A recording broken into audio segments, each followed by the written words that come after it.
दोस्तों शुरू करने से पहले डिस्क्लेमर की वीडियो सिर्फ और सिर्फ एजुकेशनल पर्पस के लिए है, इन्वेस्टमेंट एडवाइस नहीं है। तो वीडियो को देखकर आप सीख सकते हो और इन्फॉर्मेशन को ले सकते हो। क्लोजिंग बेसिस पे आज के दिन भी मार्केट नीचे आके बंद हो चुका है। निफ्टी को देखने चले तो 41 पॉइंट्स नीचे है, यानी 0.16% की मंदी। कुछ खास गिरावट तो नहीं थी, लेकिन चलो ठीक है, नीचे आके बंद हो चुका है। निफ्टी बैंक भी नीचे, मिड कैप भी अंडर परफॉर्म कर चुके हैं, स्मॉल कैप सबसे ज्यादा नीचे गए। लेकिन दोस्तों यहाँ पे हम नोटिस करें ना तो यूएसडी भी गिरा था। अब इसकी वजह से आज के दिन एफआईज ने बाइंग भी करी और यूएसडी की वजह से काफ़ी बड़ी सेलिंग भी की थी। तो वो एक पॉइंट है जो आज अच्छा देखने को मिला। साथ में हम देख लेते हैं कि कंपनीज के स्टॉक्स ने किस तरह से परफॉर्म किया। तो मैक्सिमम जो कंपनीज उनके स्टॉक्स नीचे आके बंद हुए। सेक्टर्स को भी देख लेते हैं। तो यहाँ पे आप देख सकते हैं मैक्सिमम सेक्टर्स नीचे, सरकारी बैंक्स, आईटी, मेटल, ये सब तेजी में थे। मीडिया, रियल्टी, ये सब मंदी में आके बंद हो चुके हैं। अब देखिए कुछ बड़ी खबरों को देखते हैं, निफ्टी के टेक्निकल इंडिकेशन को भी देखते हैं। काफ़ी जरूरी खबरें आपके सामने आने वाली है। तो जो पहली खबर है दोस्तों ये है एक रेटिंग एजेंसी की तरफ से, जिसका नेम आप यहाँ पे पढ़ सकते हैं। न्यूज़ अच्छी है इनकी तरफ से कि भारत की जो इकोनॉमी है वो ग्रो कर सकती है 7.5% के साथ में फाइनेंशियल ईयर 26 के अंदर, क्योंकि कैपेक्स रीवाइवल हो रहा है और एफआईज का जो इन्वेस्टमेंट है वो भी आ सकता है। अब इसको लेकर कुछ पॉइंट यहाँ पे बताने की कोशिश की है कि बाकी जो बाजार हम देख सकते हैं, यूएस बाजार देख सकते हैं या फिर जापान के बाजार देख सकते हैं, तो उनके कंपैरिजन में जो इंडिया है वो काफ़ी ज़्यादा स्ट्रांग है। और उसकी वजह से क्या होगा कि यहाँ पे अच्छी ग्रोथ मिल सकती है। जीडीपी ग्रोथ की जो एक्सपेक्टेशन है 7.5% की है। साथ में यहाँ पे बोला जा चुका है कि साइन कुछ देखने को मिल रहा है, जिसकी वजह से हम ये पता लगा सकते हैं कि यहाँ पे ग्रोथ मिल सकती है। तो साइन कौन कौन से हैं? कैपेक्स, कैपेक्स के अंदर काफ़ी अच्छी रिकवरी आ रही है। आपने देखा कि कंपनीज की ऑर्डर बुक काफ़ी स्ट्रांग है, कई ऑर्डर कंपनी को मिलते हुए देखने को मिल रहे हैं। उसके बेसिस पे स्टॉक्स अभी नहीं चल रहे, लेकिन चलो ठीक है, यहाँ पे ऑर्डर बुक तो काफ़ी स्ट्रांग और अच्छी हमको देखने को मिल रही है। आप देख सकते हैं डेटा के अंदर आपको देखने को मिलेगा कि जो ऑर्डर बुक है वो 20% के साथ में बढ़ चुकी है वाई एंड वाई बेसिस में, और जो मोमेंटम है वो कंटिन्यू देखने को मिल सकता है। अब उसके बेसिस पे आज नहीं तो कल स्टॉक को तो चलना होगा। एफआईज का इन्वेस्टमेंट होगा उन कंपनी के स्टॉक्स में, तो डेफिनेटली स्टॉक के प्राइसेस बढ़ेंगे। तो ये एक्सपेक्टेशन है निफ्टी से, मार्केट से काफ़ी पॉजिटिव। साथ में देखिए दोस्तों हम ये भी देख लेते हैं कि रुपीज़ अभी के समय काफ़ी वीक देखने को मिल रहा है। जैसे आज के दिन तो चलो ठीक है, सही सा माहौल था, लेकिन वैसे ओवरऑल की बात करें, मीडियम से लेकर लॉन्ग टर्म की बात करें, सो यहाँ पे एक एसेट मैनेजमेंट कंपनी है टीसीजी। इनके सीईओ का ऐसा कहना है कि इंडिया का जो रुपीज़ है वो आगे भी वीक ही देखने को मिलेगा मीडियम से लेकर लॉन्ग टर्म के अंदर। सो ऐसा होता है तो एफआईज को ज़्यादा रिटर्न्स चाहिए, क्योंकि एफआईज ऐसा नहीं चाहेगी कि हम डॉलर में इन्वेस्ट कर रहे हैं और ऐसी करेंसी में प्रॉफिट बुक कर रहे हैं जो कि नीचे गिर रही है। अगर रिटर्न्स अच्छे आते हैं तो एफआईज का इन्वेस्टमेंट आएगा, अदरवाइज फिर वापस हम एफआईज को जाते हुए देख पाएंगे। साथ में दोस्तों एक और काफ़ी इंपॉर्टेंट हम बोल सकते हैं, इंटरेस्टिंग बोल सकते हैं इवेंट है, जिसको देखना काफ़ी इंपॉर्टेंट है, जरूरी है। बैंक ऑफ जापान, इनका क्या आउटकम आता है रेट कट को लेकर या रेट हाइक को लेकर। अब देखो यहाँ पे तो मेंशन कर रखा है कि बैंक ऑफ जापान रेट बढ़ा सकता है और उतना रेट लेकर जा सकता है जो कि हाईएस्ट है पिछले 30 सालों के अंदर। बहुत बड़ी बात है। दुनिया में जहाँ पे रेट कट की न्यूज़ हमको सुनने को मिल रही है, स्टॉक मार्केट उस बेसिस पे अच्छा कर रहे हैं, लेकिन जापान के अंदर रेट बढ़ सकती है और 30 साल में ऐसा नहीं हुआ जो अब हो सकता है। अब देखिए इसके पीछे का रीज़न क्या है आपको बताइए। इन्फ्लेशन बढ़ता है तो रेट बढ़ती है, इन्फ्लेशन कम होता है तो रेट कम होती है, और रेट कम होती है ना तो स्टॉक मार्केट बढ़ते हैं। लेकिन अगर कोई कंट्री के अंदर इन्फ्लेशन है, बेसिकली बाकी जो कंट्रीज होती है साथ में कनेक्टेड होती है, तो बाजार को ऐसा लगता है कि अपनी कंट्री के अंदर भी इन्फ्लेशन बढ़ सकता है, जो कि डेटा में हमने देखा, और उसके बाद में रेट कट तो भूल जाओ, रेट बढ़ सकती है। तो मार्केट उसका जो रिएक्शन है ना पहले से ही देना शुरू कर देता है। जैसे अगर आप देखोगे तो यहाँ पे मैं थोड़ा सा डिटेल में आपको समझाने की कोशिश करता हूँ, और इसके अंदर आप सिंपली देख सकते हैं कि ये इन्फ्लेशन का डेटा है। सबसे पहले वो कब रिलीज होगा? 18-19, तो कल परसों का दिन काफ़ी इंपॉर्टेंट है। ठीक है, एक्सपेक्टेशन कितनी है? एक्सपेक्टेशन कुछ ऐसी है कि 3% के साथ में एक्चुअल डेटा आ सकता है। ठीक है, अब देखते हैं कैसा डेटा होगा, लेकिन ये जो डेटा है ना इसके बेसिस पे भी अनुमान ऐसा लगाया जा रहा है कि रेट बढ़ सकती है। ठीक है, अगर ऐसा होता है तो मार्केट को झटका लग सकता है। साथ में आप ये देखिए कि सीपीआई काफ़ी इंपॉर्टेंट है, ये काफ़ी इंपॉर्टेंट इकोनॉमिक इंडिकेटर है जापान के लिए, साथ में बाकी कंट्रीज़ के लिए, क्योंकि मार्केट की जो एक्सपेक्टेशन होती है, येन जो उनकी करेंसी होती है, उसका जो मूवमेंट होता है, वो सब चीज़ें इसके ऊपर डिपेंड करती है। अब मैं आपको ये बताता हूँ कि पिछले साल जब भी हमने ये देखा कि डेटा खराब आया है, रेट बढ़ चुकी है, तो मार्केट के अंदर क्या कुछ हुआ। सो मार्केट क्रैश कर गए थे। वैसे अगर मैं दिखाऊं एक दिन में कितना गिरा मार्केट, तो आप देख सकते हैं सिंगल डे जो फॉल था सेंसेक्स का वो 1.5 से लेकर 2% का था। निफ्टी की बात कर लेते हैं तो ये भी 1.5 से लेकर 2% के साथ में निफ्टी क्रैश हुई थी। ठीक है, उसके बाद में क्रैश खत्म नहीं हुआ, कंटिन्यूसली मार्केट धीरे धीरे गिरता गिरता 8 से लेकर 12% नीचे चला गया।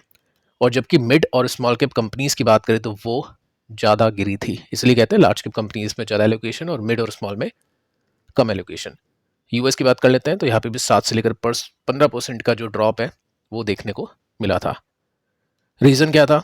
ग्लोबल रेट फियर की पॉलिसी टाइट हो सकती है, रेट बढ़ सकती है, रेट कट शायद ना हो, तो उसके बेसिस पे मार्केट से पैसे निकलते हैं। इंडिया की बात नहीं है, हर एक कंट्री के जो मार्केट थे वो उस तरह से क्रैश हुए। तो देखते हैं दोस्तों क्या आउटकम आता है। इन्फ्लेशन एक्सपेक्टेशन से ज़्यादा आता है या फिर एक्सपेक्टेशन से कम आता है, और उसके बाद में आउटकम क्या आता है रेट हाइक को लेकर, या फिर स्टेबल रहेगी 30 साल की तरह या फिर बढ़ेगी, वो देखना काफ़ी ज़रूरी होगा। सो अब दोस्तों आ जाते हैं निफ्टी पर, और टेक्निकल्स आपको बहुत कुछ बताते हैं, बहुत कुछ समझाते हैं, बस चार्ट पढ़ना आना चाहिए जो मैं आपको यहाँ पे सिखाता हूँ। न्यूज़ भी हम देखते हैं, वो भी काफ़ी इंपॉर्टेंट है, साथ में टेक्निकल का जो इंडिकेशन है ना वो भी देखना काफ़ी जरूरी होता है। ये सब जो मूव थे हमको चार्ट के अंदर देखने को मिले थे, और अभी हमने डिस्कशन किया था कि ये जो निफ्टी है अपने रेसिस्टेंस को हिट करा है, ब्रेकआउट नहीं कर पाया, इस वजह से आप देख सकते हैं 2 दिन की जो वीकनेस है यहाँ पे देखने को मिल रही है। सपोर्ट की बात कर लेते हैं तो सपोर्ट यहाँ से भी 1-1.5% नीचे है, तो क्या वापस ऐसा होगा? निफ्टी बैंक ऑफ जापान की वजह से 1% या 1.5% गिरेगा, अपने सपोर्ट पे पहुंचेगा या फिर नहीं?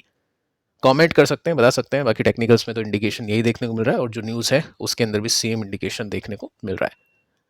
लेकिन दोस्तों ऐसे बाजार के अंदर भी कुछ कंपनीज हैं जिनके स्टॉक्स में पैसे बनते हैं, टेक्निकली सिग्नल मिलते हैं, फंडामेंटली आउटकम मिलते हैं, तो उसके बेसिस पे पैसे बना लेते हैं इन्वेस्टर्स।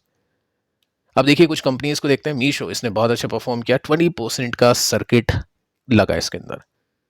अब कल अगर आपने देखा हो वीडियो या कंपनी के स्टॉक को देखा होगा, तो कल स्टॉक ने दिया था एक ब्रेकआउट। हमने इसको परसों डिस्कस किया, कल डिस्कस किया। परसों इसलिए क्योंकि रेंज के अंदर एक बंद था, तो ना ही सपोर्ट ना ही रेसिस्टेंस ब्रेक हुआ। उसके बाद में ब्रेकआउट हुआ, तो यहाँ पे एक सिग्नल मिल गया कि स्टॉक अब बुलिश हो चुका है। साथ में वॉल्यूम भी काफ़ी अच्छे देखने को मिले थे। सो नेक्स्ट डे ही 20% ऊपर चल गया। इसके पीछे का रीज़न वैसे तो ये है कि यूबीएस ने बोला इसको बाय करो, टारगेट दिए हैं काफ़ी अच्छे, और बाय करने के पीछे का रीज़न ये है कि जैसा हमने देखा केन्स में कि बिजनेस को चलाने के लिए वर्किंग कैपिटल ज़्यादा चाहिए, लेकिन यहाँ पे ऐसा नहीं है।